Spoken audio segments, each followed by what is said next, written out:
سيدنا مولانا محمد عدد ما في علم الله صلاة دائمة بدوام ملك الله.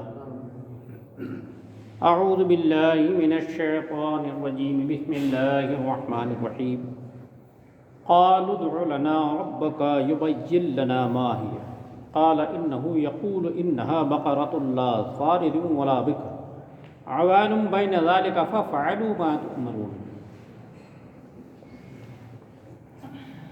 کل میں نے اس کا مقدمہ بتا دیا تھا کہ عامل نامی ایک شخص نے اپنے چچا زاد بھائی کو اس کی دولت کے لالچ میں قتل کر دیا اور قتل کر کے دوسری بستی کے دروازے پہ ڈال دیا، اور صبح خود ہی جا کر کے رونا چلانا شروع کیا کہ میرے بھائی کو ان لوگوں نے مار ڈالا.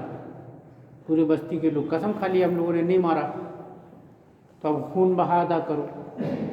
اب اس مال کے چکر میں اس کا مال ہتھیانہ تھا اور پھر اس کے بدلے میں خون کے بدلے میں بھی مال ملنا تھا. اس کے چکر میں اب وہ آئے حضرت موسیٰ کے پاس انصاف کے لیے. تو حضرت موسیٰ نے فرمایا کہ حقیقت حال وہ بار بار وہی بات کہتے تھے، سچا انصاف کیجیے، انصاف حق ہونا چاہیے. فرمایا انصاف حق ہونا چاہیے تو پھر سنو، اللہ حکم دیتا ہے ایک گائے ذبح کرو اور گائے کا ایک ٹکڑا اس مردے کو مارو، وہ اٹھ کے بتا دے گا کس نے قتل کیا. یہ ایک دم سب سے صحیح انصاف ہوگا. ٹھیک ہے. اب وہ گائے ڈھونڈ لگی، وہ سوال کر رہے ہیں، بولے اپنے رب سے دعا کیجئے وہ ہمیں بتا دے کہ گائے کیسی ہو. حضرت موسیٰ نے فرمایا، وہ فرماتا ہے وہ ایک گائے ہے، نہ بوڑھی نہ اوسر، بلکہ ان دونوں کے بیچ میں، تو کرو جس کا تمہیں حکم ہوتا ہے. حدیث میں آتا ہے اگر یہ کوئی سوالات اگر نہ کرتے، سیدھے سیدھے ایک گائے لا کر کے ذبح کرتے تو وہی گائے قبول ہو جاتی، مگر ان لوگوں نے پوچھ کے اپنے اوپر بوجھ بڑھا دیا. گائے ذبح کرنے کو کہا، بھی ان لوگوں نے کہا کہ ایک گائے کیسی ہو. تو حضرت موسیٰ نے فرمایا کہ نہ بوڑھی ہو نہ ایک دم اوسر ہو، دونوں کے درمیان، جس کا تمہیں حکم ہوتا ہے وہ کرو. قالوا ادع لنا ربك يبين لنا ما لونها قال انه يقول انها بقرة صفراء فاقع لونها تسر الناظرين. بولے اپنے رب سے دعا کیجئے ہمیں بتا دے اس کا رنگ کیا ہو. حضرت موسیٰ نے کہا، وہ فرماتا ہے کہ وہ ایک پیلی گائے ہے جس کی رنگت ڈہڈہاتی دیکھنے والوں کو پسند آتی ہے، ایک دم فریش خوبصورت گائے ہے. قالوا ادع لنا ربك يبين لنا ما هي ان البقرة تشابه علينا وانا ان شاء الله لمهتدون. بولے اپنے رب سے دعا کیجئے ہمارے لیے صاف بیان کر دے کہ وہ گائے کیسی ہے، بے شک گایوں میں ہم کو شبہ پڑ گیا، اگر اللہ چاہے تو ہم راہ پا جائیں گے. انشاءاللہ کہا اس مرتبہ انہوں نے. اس سے پہلے انشاءاللہ نہیں سوال کرتے تھے، یہ انشاءاللہ کی برکت سے ان کو راہ مل گئی. سید عالم صلی اللہ تعالیٰ علیہ وسلم نے فرمایا کہ اگر وہ انشاءاللہ نہ کہتے تو وہ کبھی گائے نہ پاتے. مسئلہ ہر نیک کام میں انشاءاللہ کہنا مستحب اور باعث برکت ہے. اچھا، یہاں پہ انشاءاللہ کا ایک استعمال اور بتا دیتا ہوں. کسی کو اگر آپ کہیں کہ نماز پڑھنا ہے اور اس پہ کیا کہے انشاءاللہ، جس کے ذمے فرض باقی ہے وہاں انشاءاللہ نہیں، کیونکہ انشاءاللہ کا مطلب ہوتا ہے اگر اللہ چاہے. تو اللہ نے چاہا تبھی تو حکم دیا. قرآن پاک میں 82 مرتبہ نماز کا حکم آیا ہے، تو بنا چاہے حکم دے دیا کیا؟ وہاں پہ یہ کہہ سکتے ہیں کہ اللہ توفیق دے تو پڑھوں گا. اللہ نے تو چاہا تبھی تو نماز کا حکم عطا فرمایا نا. ایسا حکم دیا کہ سارے احکام زمین پہ بھیجے، نماز کا حکم دینا تو عرش عظیم پہ اپنے محبوب کو بلا کے حکم دیا. اب چونکہ انہوں نے انشاءاللہ کہہ دیا، اب صحیح راستہ مل گیا. قال انه يقول انها بقرة لا ذلول تثير الارض ولا تسقي الحرث مسلمة لا شية فيها قالوا لا جئت بالحق فذبحوها وما كادوا يفعلون. اب موسیٰ علیہ السلام فرماتے ہیں، کہا وہ فرماتا ہے، یعنی اللہ فرماتا ہے کہ وہ ایک گائے ہے جس سے خدمت نہیں لی جاتی، جو زمین نہیں جوتتی، کھیتی کو پانی نہیں دیتی، بے عیب ہے، جس میں کوئی بھی داغ نہیں. اب بنی اسرائیل بولے اب آپ ٹھیک بات لائے. تو اسے ذبح کیا، اور ذبح کرتے معلوم نہ ہوتے تھے، یعنی بار بار سوال، اس سے لگتا تھا کہ وہ ذبح کرنے کا ارادہ نہیں رکھتے ہیں، لیکن چونکہ ان کے تمام سوالوں کو صحیح جواب کے ذریعے خاموش کر دیا گیا، اب وہ کرنے پہ آمادہ ہوئے۔ اچھا، یہ جو گائے تھی، تشفی بخش سے جواب مل گیا، تو اب گائے کی تلاش میں نکلے۔ ادھر کل میں نے وہ بھی اس کا ابتدائیہ بتایا تھا، بنی اسرائیل میں ہی ایک عبادت گزار شخص تھا، بڑھاپے میں اللہ نے اس کو بیٹا دیا، اب اس عمر میں اپنی زندگی کی کمائی خرچ کر چکا تھا، ایک گائے تھی، بچیا تھی چھوٹی سی، تو وہ اپنے بیٹے کے لیے اس بچیا کو سوچا کس کے پاس رکھوں گا، بنی اسرائیل بھروسے کے لوگ تو ہیں نہیں، وہ جنگل میں لے گیا، اللہ کے حوالے کر دیا، جنگل میں لے کے چھوڑ دیا، یہ کہہ کے کہ اللہ یہ میں تیری امانت میں دیتا ہوں، تجھے ودیت دیتا ہوں، میرے گائے کو پرورش کرنا، بچیا کو، جب میرا بیٹا بڑا ہو جائے تو یہ گائے اس کو وہ لوٹا دینا۔ جب اللہ کے حوالے کیا تو اللہ پاک امانت میں خیانت تو کرنے والا نہیں، اس میں برکت میں برکت دیا۔ اب ایسی برکت ہوئی، جب بیٹا تھوڑا ہوشیار ہوا، بڑا ہوا، تو اس کی ماں بھی نیک تھی، بیٹا بھی بڑا نیک ہوا، ماں نے فرمایا بیٹا بہت محنت مزدوری کرتا ہے تب میرے لیے روٹی جمع کرتا ہے، تیرے باپ نے تیرے لیے ایک بچیا اللہ کے نام پہ جنگل میں چھوڑ آیا ہے، جا کے اس کو اللہ کے نام کی قسم دے کے بلاؤ، اگر وہ ہوگی تو آ جائے گی، اگر وہ آ جائے تو اس کو لے کے آ جانا، اور خبردار اس پہ سوار مت ہونا، کیونکہ اس کو اللہ کے نام پہ یہ ہے، اس پہ سوار مت ہونا۔ یہاں پہ بات آئی نا، اسی گائے کی نشانی بتاتے بتاتے، جس گائے سے خدمت نہیں لی گئی، اگر سوار ہو جاتی تو خدمت لی ہوئی گائے ہو جاتی، پھر وہ سونا بھر کے دام نہیں ملتا۔ تو یہ اس سے پتہ چلتا ہے کہ اولیاء کو پہلے سے کچھ چیزوں کی آگاہی ہوتی ہے۔ اس کے باپ کو پتہ تھا کہ یہ گائے اللہ کے حوالے سے ودیت رکھوں گا تو میرے بیٹے کو زندگی کا سامان کر دے گی، ماں کو پتہ تھا کہ بیٹھ کے آئے گا تو گڑبڑ ہو جائے گا، دام پورا نہیں ملے گا، تو اب وہ گائے کو لے کے چلا جنگل سے، جب وہ جا کے اللہ کا نام لے کے آواز دیا تو گائے آ گئی، اب اس کو لے کے اپنے ساتھ لے کے چلے، تو راستے میں شیطان نے بہکانا شروع کیا، کیسا بیوقوف انسان ہے، اتنی موٹی تازی گائے پیدل لے کے جا رہا، خود پیدل چل رہا، گائے کے اوپر بیٹھ کے چلا گیا۔ اس نے کہا نہیں، میری ماں نے بیٹھنے کے لیے نہیں کہا، گائے گھر لانے کے لیے کہا، نہیں بیٹھے، آ گئے۔ اب جب گھر آئے تو ماں بھی خوش ہوئی کہ چلو اللہ نے اپنی امانت اتنی عمدہ طریقے پر بہترین خوبصورتی کے ساتھ پرورش کر کے دیا ہے۔ بیٹا سے فرمایا جاؤ بازار میں اس کو 3 دینار میں بیچ دینا۔ کتنا؟ 3 دینار۔ اس زمانے میں گائے کی عام قیمت 3 دینار ہی تھی، 3 دینار میں بیچنا، لیکن یہ شرط رکھ لینا سودا ہو جائے تو میں اپنی ماں سے ایک مرتبہ اجازت لے کے تب دوں گا تم کو، ایسے نہیں دوں گا۔ اب آزمائش ہو رہی ہے، دیکھیے یہ جوان بیچنے کے لیے گائے کو گیا مارکیٹ میں، ایک فرشتہ آیا، 3 دینار میں اس نے مانگا، آپ نے کہا منظور ہے سودا، لیکن میں اپنی ماں کو پوچھ کے تب دوں گا، سودا اس بات پر مشروط ہے کہ میری ماں اجازت دے گی تب دوں گا۔ اس نے کہا نہیں، ماں سے مت پوچھ، میں تجھے 6 دینار دیتا ہوں، 3 کی جگہ 6 دینار دیتا ہوں، لیکن بچے نے کہا نہیں، ماں کو پوچھے بغیر نہیں دوں گا۔ وہ گراہک چلا گیا، آپ بھی گائے کو لے کے گھر آ گئے، ماں سے آ کے پورا ماجرا بتایا۔ ماں نے کہا بیٹا آج لے جاؤ بازار، دوسرے دن بازار لے جاؤ، اب 6 دینار میں قبول کر لینا، لیکن میرے پوچھنے کی اجازت شرط رکھنا، میری اجازت کو شرط رکھ دینا۔ تو گئے، پھر فرشتہ انسانی شکل میں خریدنے کے لیے آیا، اب وہ 6 دینار کی جگہ 12 دینار دام لگا رہا، 4 گایوں کی قیمت لگا رہا، 12 دینار دوں گا مگر ماں سے مت پوچھ۔ اس نے کہا کہ نہیں، 12 دینار تو نہیں، میں 6 دینار میں ہی دوں گا، 12 دینار میں دے سکتا ہوں، لیکن ماں جب اجازت دے گی تب، ماں کی اجازت کے بغیر نہیں دوں گا، سودا ہمارا موقوف رہے گا جب تک ماں اجازت نہ دے۔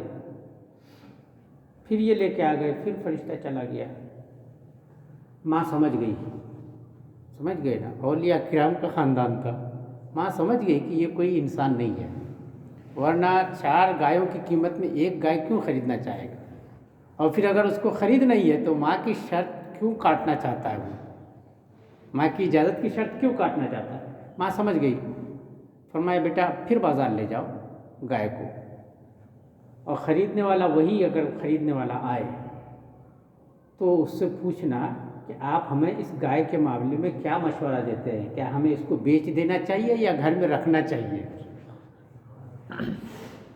اب وہ فرشتہ آیا مسکراتے ہوئے انسانی شکل میں، مانگا تو آپ نے پوچھا کہ آپ کا کیا خیال ہے اس گائے کے معاملے میں، ہمیں یہ گائے بیچ دینی چاہیے کہ یا رکھنی چاہیے؟ فرشتہ نے کہا اپنی ماں سے کہو 2 دن اور خدمت کریں اس گائے کی، اپنے گھر رکھیں، بنی اسرائیل کا ایک معاملہ چل رہا ہے، وہ تمہاری گائے خریدنے آئیں گے، اللہ نے ان کو ساری نشانیت تمہاری گائے کی بتا دی ہے، وہ خریدنے آئیں گے، اس وقت اس کی قیمت جو مانگو گے وہ دیں گے، تو تم یہ قیمت رکھنا کہ گائے لے لو، ذبح کر کے اس کا گوشت نکال لو، اس کی کھال میں سونا بھر کے دو، یہ دام ہے۔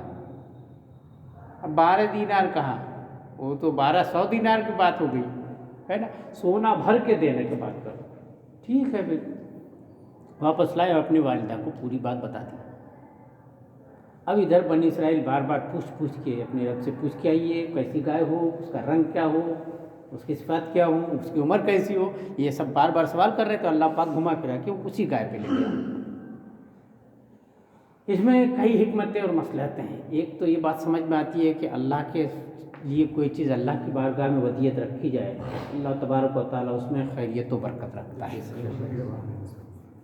دوسرا یہ بات سمجھ میں آئی کہ ماں کی اجازت یا ماں کا احترام کتنی قیمتی چیز ہے کہ دام بڑھتا ہی چلا گیا، ماں کی فرما برداری کو نہیں چھوڑا بندے۔ آج ہمارے بچے کو کوئی 1 روپے کی چیز 2 روپیہ دینے کو تیار ہو جائے گا تو کون ماں باپ کو پوچھتا ہے، وہ تو کھٹ سے دے ڈالے گا، ہے نا۔ لیکن دیکھیے یہ فرما برداری ہوتی ہے، ماں نے جو کہا وہی کروں گا، اس کے علاوہ نہیں کروں گا، یہ تھا فرما برداری کا انداز۔ اب بنی اسرائیل ڈھونڈتے ہوئے آئے اور وہ گائے ویسی شان کی مل گئی، موسیٰ علیہ السلام بھی آئے ساتھ میں، انہوں نے دام یہ رکھا۔ اب سوال یہ ہے کہ بنا ذبح کیے کھال میں سونا کیسا بھریں گے، اور ذبح کر دینے کے بعد سونا نہیں بھریں گے تو کیا کر لو گے، ہے نا۔ یہاں سے ایک چیز نیا شریعت کا ایک حکم رائج ہوا، وہ کیا تھا؟ ضمانت۔ حضرت موسیٰ علیہ السلام ضامن ہوئے، بیٹا گائے دے دو، ذبح کر کے کھال اتار کے اس کے کھال میں سونا بھر کے دیں گے۔ موسیٰ علیہ السلام ضامن ہوئے، بچے نے سودا قبول کیا اور گائے بنی اسرائیل کے حوالے کی۔ ان لوگوں نے گائے کو ذبح کیا، اس کی کھال سلامتی کے ساتھ نکالے اور کھال میں سونا بھر کے دیے، اور اس گائے کا ہی ایک حصہ، گوشت کا ایک ٹکڑا، کچھ مفسرین کہتے ہیں دل کو نکال کے مارا تھا، کچھ کہتے ہیں اس کا بھیجا نکال کے مارا، جو بھی بہرحال گائے کا ایک حصہ اس مردے کو مارے جس کے جھگڑے چل رہے تھے۔ اب اس کو کئی دن ہو گیا تھا مرے ہوئے، وہ اٹھ کے بیٹھ گیا، اس کے بیٹھا تو اس کے گلے سے خون کا فوارہ جاری ہوا، اور اس نے بتایا کہ اللہ کے نبی موسیٰ، یہ جو میرا بھائی ہے جس نے میرے قتل کی داد کی ہے، میرے قتل کا جو دعویٰ کیا اسی نے مجھے قتل کیا ہے، میرا قتل کرنے والا کوئی اور نہیں ہے، یہ میرا چچا زاد بھائی ہی ہے۔ اسی دن سے یہ حکم شریعت کا لاگو ہوا کہ قاتل مقتول کی جائیداد میراث میں سے حصہ نہیں پائے گا۔ اللہ کے نبی حضرت موسیٰ نے حکم فرمایا کہ اب قصاص میں تجھے قتل کیا جائے گا، اور اس کے بعد شریعت کا یہ حکم لاگو ہوا کہ کسی نے کسی کو قتل کیا، چاہے باپ کو، بھائی کو، بیٹا کو، کسی کو، تو جس نے قتل کیا، قتل کرنے والا قتل ہونے والے کی جائیداد میں سے وراثت میں حصہ نہیں پائے گا۔ یہ ایک بہت اہم مسئلہ ہے، اگر حصہ دیا جانا طے ہوتا تو معلوم ہوا کہ بیٹا لوگ دولت کی لالچ میں باپ لوگوں کو ہی نپٹا دے ہوتے، کئی دفعہ ہوتا ہے نا، یہ کر دیتے، مگر شریعت نے یہ قانون بنا دیا کہ نہیں، قتل کرنے والا قتل ہونے والے کی جائیداد میں حصہ نہیں پائے گا، اس کی دولت میں حصہ نہیں، میراث نہیں ملے گا اس کو۔ تو اسے ذبح کیا، اور ذبح کرتے معلوم نہ ہوتے تھے، وَإِذْ قَتَلْتُمْ نَفْسًا فَادَّارَأْتُمْ بِهَا فِيهَا وَاللَّهُ مُخْرِجٌ مَا كُنْتُمْ تَكْتُمُونَ، اور جب تم نے ایک خون کیا تو ایک دوسرے پر اس کی تہمت ڈالنے لگے، اور اللہ کو ظاہر کرنا تھا جو کچھ تم چھپاتے تھے۔ اللہ کو ظاہر کرنا مقصد تھا کہ جھگڑا بڑھا اور حضرت موسیٰ کے پاس بات پہنچی، وہاں سے پھر وہ گائے تک بات گئی۔ فَقُلْنَا اضْرِبُوهُ بِبَعْضِهَا كَذَلِكَ يُحْيِي اللَّهُ الْمَوْتَىٰ وَيُرِيكُمْ آيَاتِهِ لَعَلَّكُمْ تَعْقِلُونَ۔ تو ہم نے فرمایا اس مقتول کو اس گائے کا ایک ٹکڑا مارو۔ بنی اسرائیل نے گائے ذبح کر کے اس کے کسی عضو سے مردے کو مارا، وہ اللہ کے حکم سے زندہ ہوا، اور زندہ ہو کر کے قتل کرنے والے کا نام بتایا۔ حضرت موسیٰ نے قصاصاً اس کو بھی قتل کرنے کا حکم دیا۔ اچھا، جو ایلہ ہو جاتا ہے، کئی معاملات ایسے ہوتے ہیں، کلالہ، جس کی آل اولاد کوئی نہیں، وہ مر جائے، اس کی جائیداد کیا ہوگی؟ کوئی ایسا آدمی مر جائے جس کی آل اولاد کوئی نہیں، تو اس کی جائیداد کا کیا ہوگا؟ ایسے کو کلالہ بولتے ہیں۔ حلال کمائی میں ایسے رائے گاہ نہیں کیا جاتا۔ شریعت میں ایسا ہے کہ کلالہ میں اس کے اپنی اولادوں میں کوئی نہیں، بھائیوں کی اولادوں میں ہے، وہاں بھی نہیں، تو چچا زادوں میں کوئی ہے، وہاں تک جائے گا۔ مگر وہاں جاتے چچا زادوں میں جاتے جاتے 2/3 جائے گا، صرف 1/3 بچا رہے گا، وہ 1/3 خلافت کو جائے گی، یعنی اگر اسلامی حکومت ہے تو اس کو جائے گی۔ اور اسی لیے عام طور پر یہ کہا جاتا ہے جن کے آل اولاد نہیں، لوگ کیا ان کو پٹی پڑھا دیتے ہیں، وصیت نامہ کر دو نا، مسجد کے نام مدرسے کے نام لکھ دو، دے دو، ان کو کچھ مل جائے گا۔ خون کا رشتہ دار چاہے وہ اپنا بھائی ہو، چچا زاد ہو، خون کا رشتہ وہاں بھی ہے نا، بہنیں ہوں، وہ جاتا نہیں ہے، ان کا حق ہے۔ بیٹے ہیں تو بھائی لوگ محروم ہو گئے، بیٹے نہیں ہوتے تو بھائیوں کا حصہ ہے، بہنوں کا حصہ ہے، سمجھ گئے؟ خون کا رشتہ جاتا نہیں ہے۔ اگر کوئی نہیں ہے، یہ اگر اس طرح سے کر دیا جائے جیسے لوگ مشورے دیتے ہیں، پورا پوری مسجد میں لکھ دو نا، مسجد میں آپ تو لکھ دو گے، مان لو ثواب کی نیت سے چلے گئے، لوگ جیسا سمجھا دیتے ہیں وہ ثواب سمجھ لے گا، دے دے گا، سمجھ گئے؟ لیکن حق تلفی کر کے گیا جاتے ہوئے، سمجھ گئے؟ شریعت میں ان کا حق رکھا ہے۔ آپ سمجھتے ہو کہ آدمی مر گیا سب کچھ ختم ہو گیا؟ ایسا نہیں ہوتا، اس کے دنیاوی حساب کتاب میں سے جو میراث کا رہتا ہے وہ باقی رہتا ہے۔ اگر اس میں حق تلفی کر کے چلا گیا تو وہ تو گرفتار ہوا، مسجد میں چاہے دے کے گیا ہو، مسجد میں دینے کا ثواب اس کو ملے گا، مگر یہ اتنا نہیں ملے گا جتنا اس کے حق دینے کا تھا۔ کیوں معلوم ہے؟ وہ فرض ہے اور مسجد میں دینا مستحب ہے۔ وہ میں نے وزن بتایا، مستحب کون سے درجے میں آتا ہے؟ 5ویں میں، اور فرض پہلے درجے میں۔ تو فرض کو چھوڑ کے مستحب کو کیا آپ نے، اس کا ثواب ملے گا۔ لیکن یہ جو چھوڑے ہیں یہ اتنا بھاری ہے کہ یہ کئی مستحب کو توڑ ڈالے گا یہ۔ ہاں، میں یہاں پہ تھا، ایک صاحب آئے تھے، میں مکان لکھ دیتا ہوں، حالانکہ بیٹے ہیں، مجھے بھروسہ نہیں اپنے بیٹوں کے اوپر۔ میں نے کہا چچا نہیں ہے بھروسہ، مر جائے گا نا تو یہی تمہارے جنازے کو اٹھائیں گے، اس کا تو خیال رکھو۔ آپ نے اٹھاؤ گے کیا میرا جنازہ؟ ایسا ہم کو بول رہے ہیں۔ میں نے کہا میں اٹھاؤں گا تب جب کوئی اٹھانے والا نہیں ہوگا۔ سچی بات سنو، میں جتنا رو کے گا کے جتنا بھی آپ کو ہل کے ڈول کے دعا مانگوں نا، یہ میرے دل سے نہیں نکل رہی ہوتی۔ جو تمہارا خون کا رشتہ دار ہوگا نا، وہ ٹوٹے پھوٹے لفظوں کے ساتھ بھی دعا مانگے گا نا تو دل سے نکلے گا، اور اللہ کی بارگاہ میں دل کی نکلی قبول ہوتی ہے۔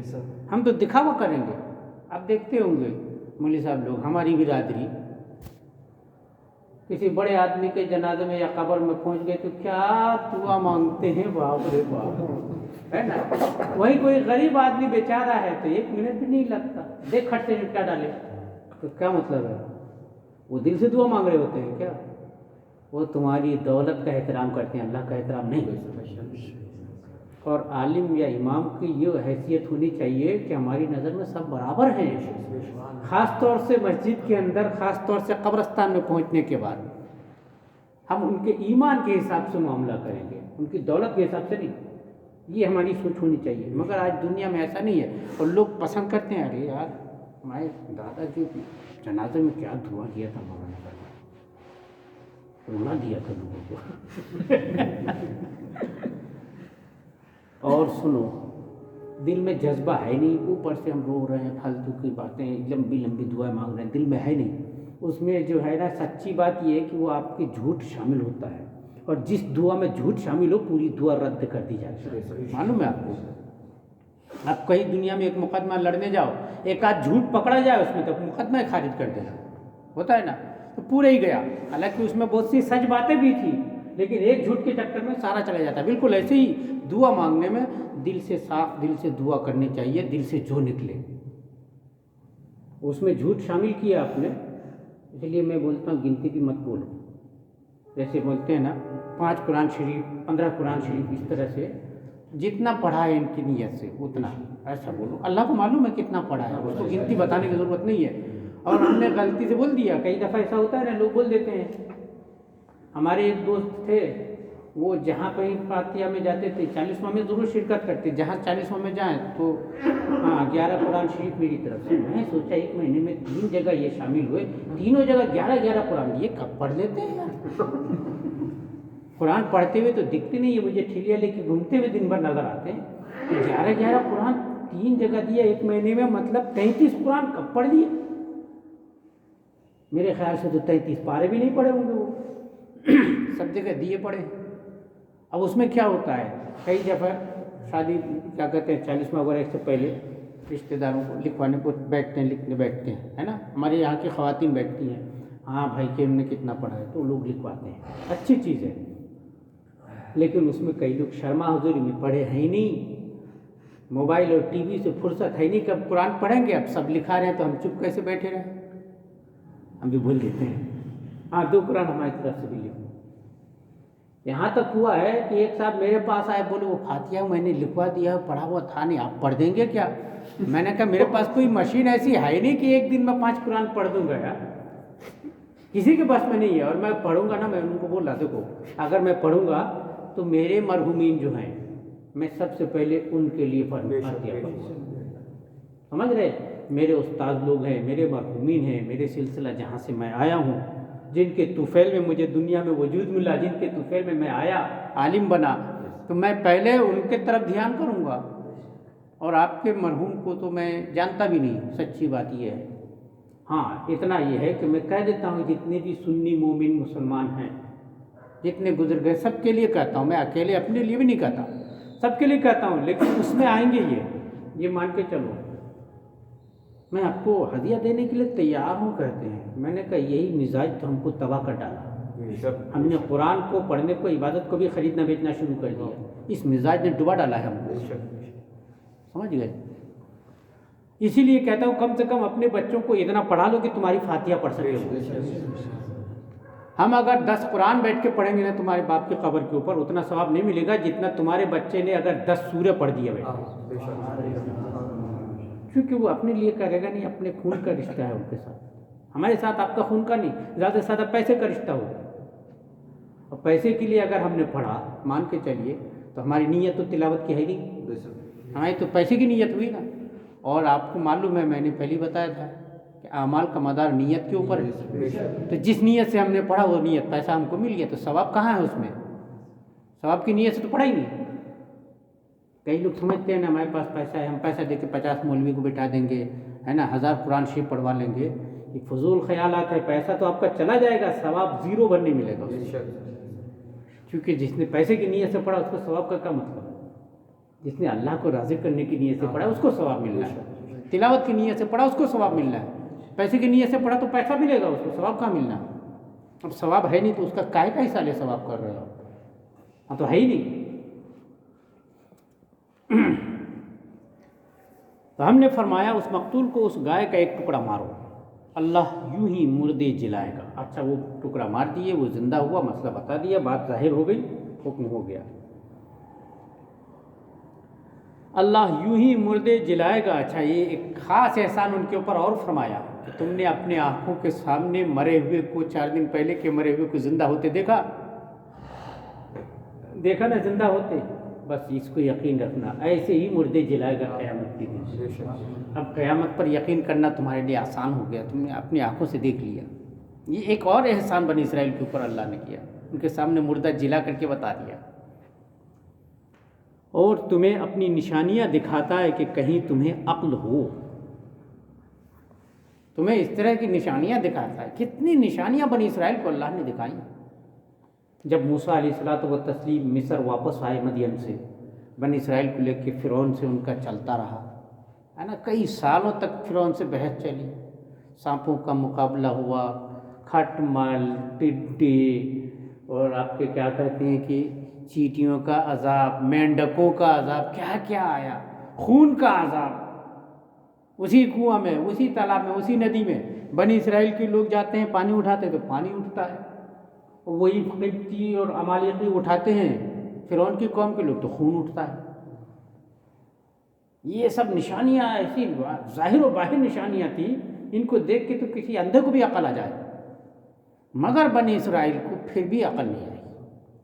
وہ سب نشانیاں دکھائی، راتوں رات وہاں سے مکہ کیا کہتے ہیں مصر سے نکلے، دریا کو پھاڑ کے راستہ بنایا، پار ہوئے، ان کے نظروں کے سامنے فرعون اپنے لشکر کے ساتھ غرق ہو کر کے مرا۔ اتنی معمولی نشانی ہے، سمجھ گئے، من و سلوہ نازل فرمایا اللہ نے، معمولی نشانی ہے۔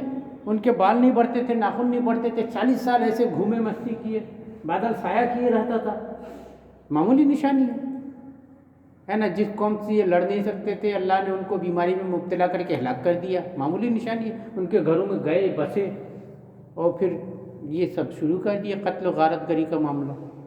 اس پہ بھی نشانی ظاہر کیا اللہ نے، مرے ہوئے کو زندہ کر کے دکھایا۔ اللہ فرما رہا ہے یوں ہی تمہیں اپنی نشانیاں دکھاتا ہے کہ کہیں تمہیں عقل ہو اور تم سمجھو کہ بے شک اللہ مردے زندہ کرنے پر قادر ہے، اور قیامت کے دن مردوں کو زندہ کرنا اور حساب لینا حق ہے۔ تم کو اب تو یقین آ جانا چاہیے۔ ثم قست قلوبكم من بعد ذلك فهي كالحجارة أو أشد قسوة وإن من الحجارة لما يتفجر منه الأنهار وإن منها لما يشقق فيخرج منه الماء وإن منها لما يهبط من خشية الله وما الله بغافل عما تعملون۔ پھر اس کے بعد تمہارے دل سخت ہو گئے، اللہ بنی اسرائیل کو فرما رہا ہے، پھر اس کے بعد اتنی ساری نشانیاں دیکھنے کے بعد بھی تمہارے دل سخت ہو گئے، اور ایسے بڑے نشان آئے قدرت سے تم نے کوئی بھی عبرت حاصل نہ کی، تو وہ پتھروں کے مثل ہیں، بلکہ ان سے بھی زیادہ کر رہے۔ بنی اسرائیل کے دلوں کو اللہ فرما رہا ہے، یہودیوں کے دل تو وہ پتھروں کی طرح، بلکہ ان سے بھی زیادہ کر رہے، پتھروں سے زیادہ کر رہے ان کے دل۔ دیکھتے نہیں ہم آج کے زمانے میں، دیکھیے مسلمانوں نے ایک چھوٹا سا حصہ تم کو رہنے کے لیے دیا، تم کو تو احسان ماننا چاہیے کہ دنیا میں تم کو کہیں وطن نہیں مل رہا تھا، تم کو ایک اپنا وطن بنانے کے لیے مسلمانوں نے فلسطین کا 16% زمین ان کو دیا گیا تھا کہ یہاں پہ بسو۔ اب وہ 16% سے 72% تک قبضہ کر ڈالے۔ جنہوں نے بسنے کا ٹھکانہ دیا یہ انہی کو مار رہے ہیں، ایسے کر رہے ہو گئے، ان کے دل سخت ہو گئے۔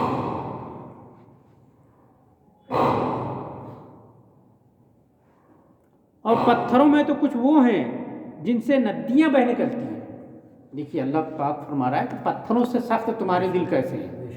پتھروں میں تو کچھ وہ بھی ایسے بھی پتھر ہیں جس میں سے ندیاں بہ نکلتی ہیں، اور کچھ وہ ہیں جو پھٹ جاتے ہیں تو ان سے پانی نکل پڑتا ہے۔ یہ ان کو فرما رہا ہے جن کے سامنے یہ سب ہو چکا ہے، بنی اسرائیل کو فرما رہا ہے۔ پتھروں میں سے کچھ وہ ہیں جس میں سے ندیاں بہ نکلتی ہیں، اور کچھ پتھر وہ ہیں جو پھٹ جاتے ہیں تو ان سے پانی نکل پڑتا ہے، مگر تمہارے دل ایسے ہیں ان سے بھی زیادہ سخت ہیں، کچھ بھی اس میں رحم و مربت نہیں نکلتی۔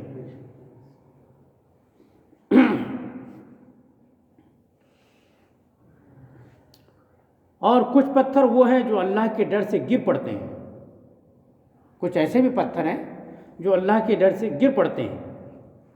ان سب کے باوجود تمہارے دل اثر پذیر نہیں ہوتے۔ پتھروں میں بھی اللہ تبارک و تعالیٰ نے ادراک دیا ہے۔ ادراک کا مطلب سمجھتے ہیں ہم، آپ جانتے ہیں کہ صرف انسان اور جاندار ہی سوجھ بوجھ رکھتے ہیں، انہی کے اندر حیات ہے، یہی چیز سمجھتے ہیں۔ لیکن اس آیت سے سمجھ میں آتا ہے کہ پتھر بھی ادراک رکھتے ہیں، یعنی وہ بھی سوجھ بوجھ رکھتے ہیں۔ یہ اور بات ہے کہ ان کی صلاحیتیں الگ انداز کی ہیں، ہماری صلاحیتیں الگ انداز کی ہیں۔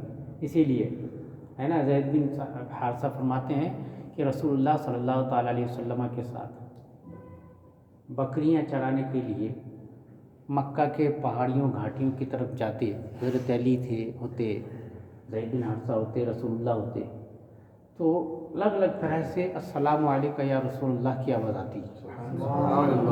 ہم لوگ ادھر ادھر دیکھتے کہ کوئی کہنے والا نظر نہیں آتا، یہ کہنے والا ہے کون؟ ایک دن مولا کائنات علی مرتضیٰ نے پوچھا، یا رسول اللہ میں کئی دنوں سے دیکھتا ہوں کوئی آپ کو سلام کہتا ہے لیکن وہ کہنے والا نظر نہیں آتا، تو سرکار نے فرمایا وہ پتھر دیکھ رہا ہے، اس نے مجھے سلام کہا ہے۔ آنسو نکل گئے حضرت علی کو، عرض کیا یا رسول اللہ ہمارے مکہ والے کتنے سخت ہو گئے، پتھر تک آپ کو پہچانتے ہیں اور سلام کہتے ہیں، اور ہماری قوم آپ کو نہیں پہچان پا رہی ہے۔ یہ پتھروں کا سلام، تو کچھ پتھر وہ ہیں اس میں ادراک ہے، پتھروں کو خوف الہی ہوتا ہے، پتھر تسبیح بھی پڑھتے ہیں۔ مسلم شریف میں حضرت جابر رضی اللہ تعالیٰ عنہ سے روایت ہے کہ سید عالم صلی اللہ تعالیٰ علیہ وسلم نے فرمایا، میں اس پتھر کو پہچانتا ہوں جو بعثت سے پہلے مجھے سلام کیا کرتا تھا، یعنی اعلان نبوت سے پہلے مجھے سلام کہا کرتا تھا، میں اس پتھر کو جانتا ہوں۔ ترمذی میں حضرت علی سے روایت ہے کہ میں سید عالم کے ساتھ اطراف مکہ میں گیا، جو درخت یا پہاڑ سامنے آتا تھا السلام علیکم یا رسول اللہ عرض کرتا تھا۔ تو پتھروں میں ادراک ہے۔ اچھا، ہمارے سامنے جو قوم ہے یہ ایسی ہے کہ کلمہ پڑھنے کے باوجود ان کو حضور کی زندگی میں عیب نکالنا ہے، اس لیے یہ کئی باتوں کا انکار کرتے ہیں۔ یہ بولتے نہیں سلام یہ سب کوئی بات ہی نہیں ہے۔ ایک جگہ اس بات پہ بحث ہوئی تو ایک نے کہہ دیا وہ تو نبوت سے پہلے کی بات تھی۔ میں نے کہا نبوت سے پہلے آپ کی ذات الگ تھی، بعد میں الگ ذات ہو گئی کیا؟ ذات تو وہی ہے، کائنات کی چیزیں حضور کو پہچانتی تھیں، یہ بات ثابت ہوتی ہے۔ اور کیوں نہ ہو، آپ کی تشریف آوری کے وقت اللہ تبارک و تعالیٰ نے جبریل امین کو حکم دیا تھا کہ ملائے اعلیٰ سے لے کر کے سافلین تک ہر ایک کو آگاہ کر دو کہ ہمارے حبیب آج دنیا میں تشریف لا رہے ہیں۔ سب کو خبر کر دیا جبریل امین نے، اور جب سب کو خبر ہو گئی، سب کو خبر ہو گئی تو سب نے سلام عرض کیا، ہے نا، اسی لیے تو پیدائش کے وقت ہم سلام پڑھتے ہیں۔ اب یہ لوگ اس سلام سے نفرت کے چکر میں ان ساری چیزوں کا انکار کرتے ہیں۔ پتھر بھلا کیسے سمجھ سکتا ہے؟ پتھر بھلا کیسے ہوگا؟ درخت بھلا کیسے؟ تو قرآن کہتا ہے پتھروں میں بھی ادراک ہوتا ہے نا۔ اللہ پاک فرمایا نا، کچھ پتھر وہ ہے جو پھٹ پڑتے ہیں تو اس میں ندیاں نکل آتی ہیں، کچھ پھٹ جاتے ہیں اس سے پانی نکلتا ہے، اور کچھ وہ ہیں جو اللہ کے ڈر سے گر پڑتے ہیں، اللہ کے ڈر سے پتھر گر بھی پڑتے ہیں۔ وَمَا اللَّهُ بِغَافِلٍ عَمَّا تَعْمَلُونَ، اور اللہ تمہارے کرتوتوں سے بے خبر نہیں ہے، تمہارے کرتوتوں سے اللہ بے خبر نہیں ہے۔ یہ یہودیوں کو اللہ تبارک و تعالیٰ نے توبیخ فرمائی کہ یہ سب کے باوجود تمہارے کرتوت یہ ہیں، اللہ بے خبر نہیں ہے تمہارے کرتوتوں سے، سب جانتا ہے۔